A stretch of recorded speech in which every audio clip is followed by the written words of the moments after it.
Hi students, this is Iqbal. 12th standard physicsல வந்து நம்ம mutual inductance தான் பார்க்குறோம்.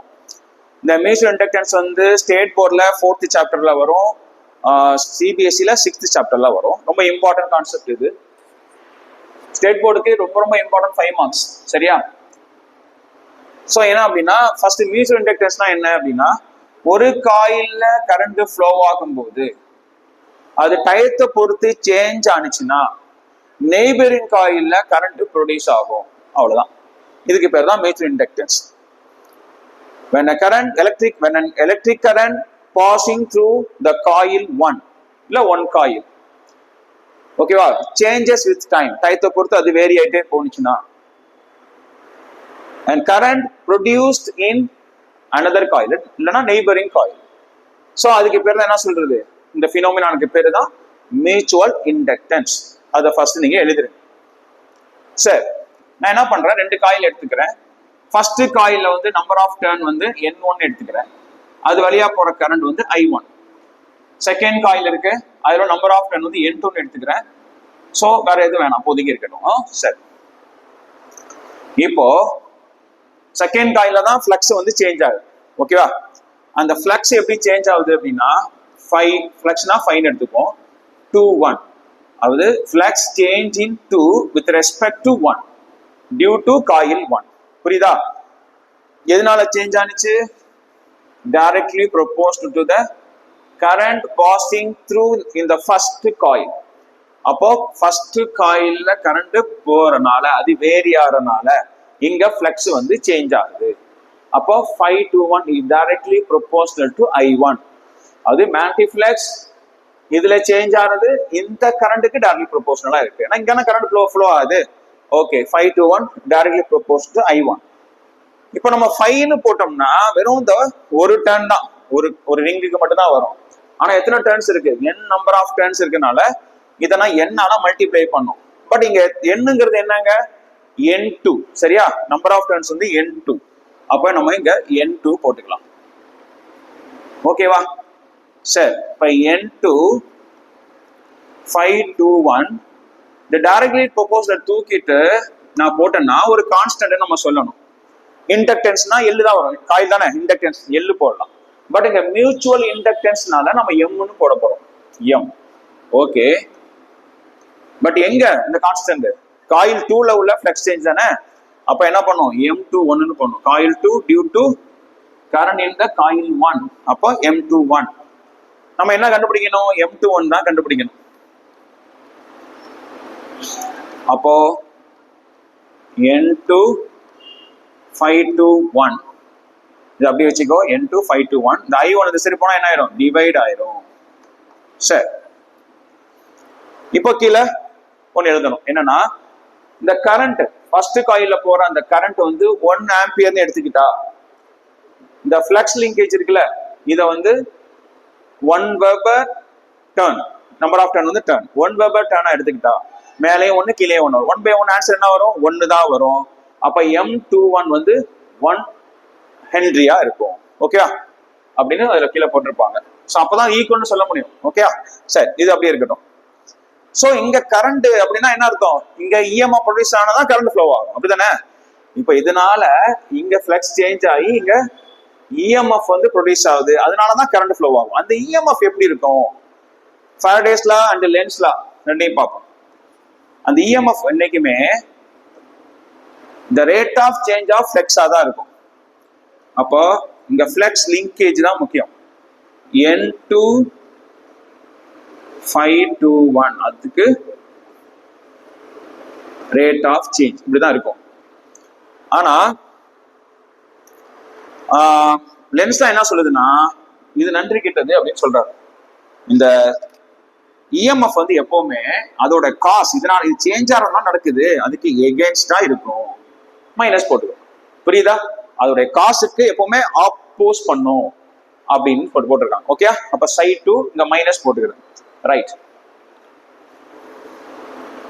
அப்ப side 2 is equal to minus d by dt அப்படியே இருக்கட்டும்.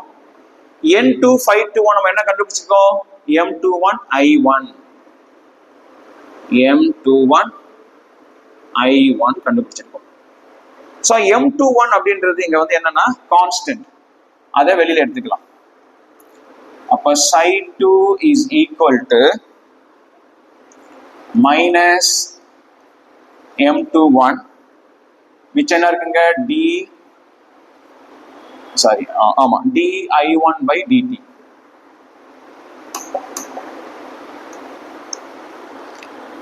di1 by dt ன்னு போட்டுக்கலாம். சரி, எனக்கு என்ன வேணும்? ஒரு செகண்ட், M21 தான் வேணும். அப்ப M21 எனக்கு வேணும். இந்த மைனஸ் இந்த சைடு போயிடும், மைனஸ் I2 மைனஸா மல்டிப்ளை பண்றோம், பிளஸ் ஆயிரும். இது அப்படியே டிவைடுக்கு போயிடும், di1 by d2 sorry dt, di1 by dt. Okay, இது அப்படியே இங்க டிவைடுக்கு போயிடுச்சு.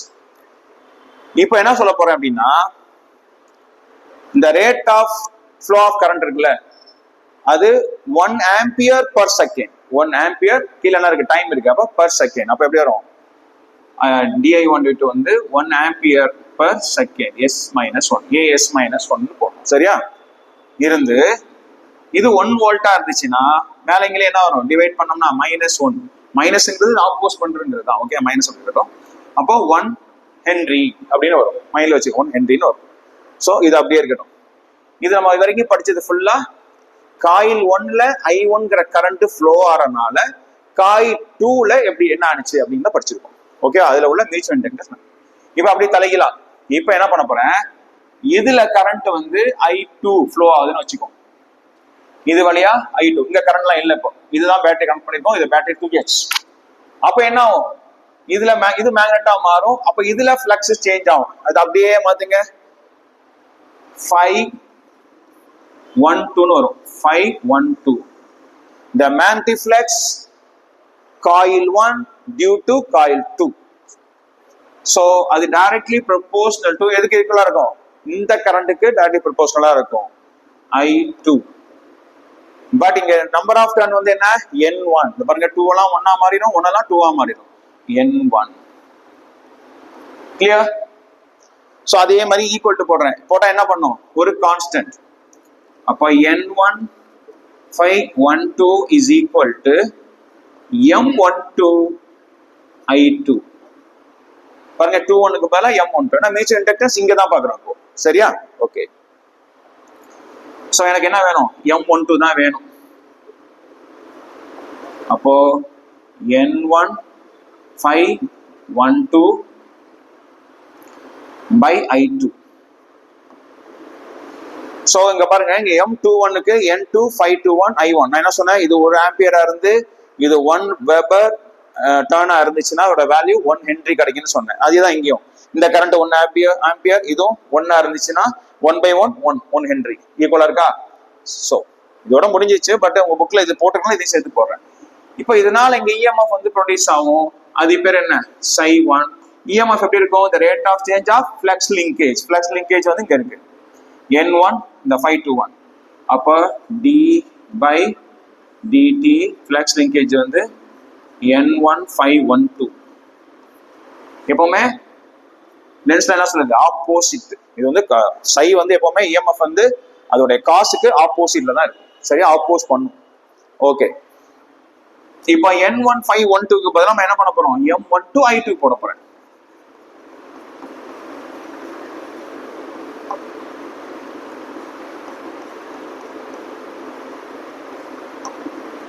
ஓகே, அப்ப psi1 மைனஸ் அப்படி இருக்கட்டும். M12 கான்ஸ்டன்ட் வெளியே எடுத்துறேன், மிச்சம் இருக்கும். அப்ப d I2 by dt. But எனக்கு எப்பவுமே என்ன வேணும்? M12 தான் வேணும். இதான் சேம்னு ப்ரூவ் பண்ணணும். இந்த மைனஸ் ஆல மல்டிப்ளை பண்ணா மைனஸ் psi1. இது அப்படிக்கா கீழே வந்துருமா? d I2 by dt அப்படியே கீழே வந்துருச்சு. M12 minus psi1 by d I2 by dt. So the rate of change of current வந்து 1 ampere per second. இது வந்து 1 volt வச்சோம்னா ஆன்சர் வந்து 1 ஹென்ரி தான் வரும். அப்போ from 1 and 2. அப்போ இங்கேயும் பாத்தீங்கன்னா ரெண்டுமே எப்படி இருக்கு? சேமா தான் இருக்கு. அப்போ M12 equal to M21. இங்க புரிஞ்சிருக்கும்னு நினைக்கிறேன். அப்படி லாஸ்ட்ல வந்து நீங்க என்ன பண்ணணும்? ரெண்டுமே சேம் தான். பாத்தீங்கன்னா சார் இங்க psi1 வருது, இங்க psi2 வருது, இங்க di2/dt வருது. எப்படி கரண்ட்லாம் ரெண்டு ஒன்னா அப்படின்னு கேட்டா இல்ல, நம்ம அப்படியே எடுத்துக்கிறோம்னா இது 1 ஆம்பியர் per second, இது 1 வோல்ட், இது 1 ஆம்பியர் செகண்ட், இது 1 வோல்ட். அப்படி இருந்தா ஆன்சர் என்ன கிடைக்கும்? 1 ஹென்றி கிடைக்கும், இதுக்கும் 1 ஹென்றி கிடைக்கும். அதனால ரெண்டுமே ஈக்குவல். லாஸ்ட்ல இந்த மாதிரி எழுதிருங்க, M12 is equal to M21 is equal to M. அவ்வளவுதான். ஸோ டவுட் எது இருந்தா கமெண்ட்ல சொல்லுங்க.